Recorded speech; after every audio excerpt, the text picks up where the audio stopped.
Agatha, ilan ang inaasahang biyahero dyan?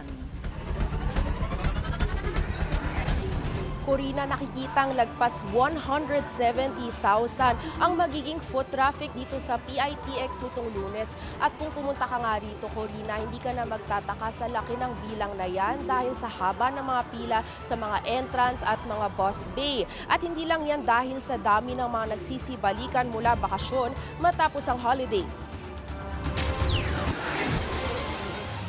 Talaga ang mga biyahero ngayong holiday season kumpara noong nakaraang mga taon. And syempre may dagdag surge of passengers pa coming from the newly opened LRT1 Cavite Extension. Marami na rin tayong mga routes other than the Bicol region. So may dagdagan din tayo na routes going to the north. Hindi bababa sa 160,000 ang foot traffic dito mula noong Huwebes. Pero dagdag ng PITX, handa na sila sa pagdagsa ng mga biyahero. Patuloy daw ang implementasyon ng security measures nila at nasa 30 ang police personnel na nakadeploy sa terminal. Pinaka-in-demand din daw ang mga biyahe sa Bicol Region, Batangas at Baguio. Ang mga nakausap naman naming mga pasahero, nagmamadaling makabalik nitong Lunes sa Bicol para mag-enroll. At kahit pagpunta nga raw sa PITX, hindi naging madali. Nang tanungin kung sila'y na traffic, medyo lang po kapagod sa biyahe.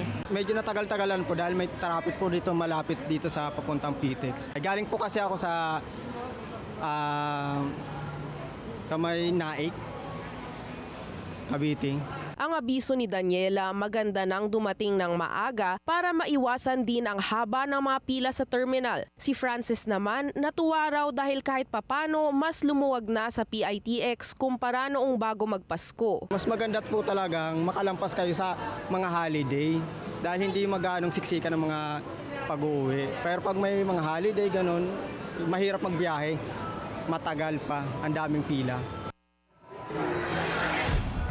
Kahit na patuloy na dumarami ang mga pasahero, sa ngayon wala pa namang fully booked o kanseladong biyahe rito sa PITX.